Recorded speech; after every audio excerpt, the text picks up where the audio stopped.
Hello good morning and नमस्ते सबैलाई आराम हुनुहुन्छ होला। आज मेरो स्पेसल टपिक है, तपाईँहरूले देख्न सक्नुहुन्छ। यो चाहिँ यो प्राणीलाई सायद तपाईँहरूले चिन्नुहुन्छ होला होइन।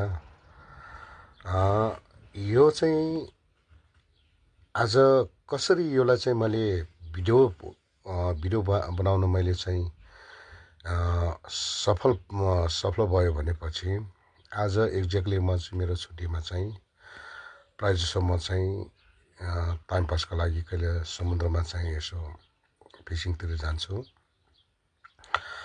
त्यतिखेर एउटा अक्टोबर चाहिँ अलरेडी मेरो बल्छीमा लगभग 2 केजी जतिको अलरेडी परिसकेको थियो। यो चाहिँ मैले चाहिँ जुन फिसिङ गरिरहेको थियो, मेरो छेउमा एउटा साउन्ड आयो। यो चाहिँ कराउँदो रहेछ कि मलाई डर पनि लाग्यो, के कराउँदो रहेछ भने मलाई पनि डर लाग्यो। त्यसपछि उता फर्केर हेर्ने बित्तिकै झन् छेउमा आएर चाहिँ त्यो समुद्रको छेउमा आएर चाहिँ बसिदियो।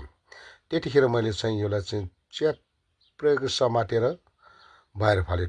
डर पनि लाग्यो। तपाईँ देख्नुहोस्, ठुलो पनि यति ठुलो चाहिँ लगभग 3 केजीदेखि माथि छ होला।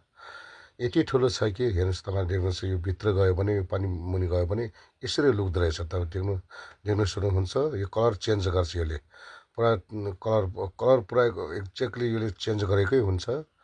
देख्नु सक्नुहुन्छ माथि कति ठुलो थियो, तर तल चाहिँ यसरी लुकेर। अर्को चाहिँ यो चाहिँ बिहानै परेको थियो। यो 2 केजी जतिको यो माछा चाहिँ थोरै हो, माछा चाहिँ खास धेरै होइन। तर यसो मन पऱ्यो भने लाइक कमेन्ट गरिदिनु होला है please. Thank you so much.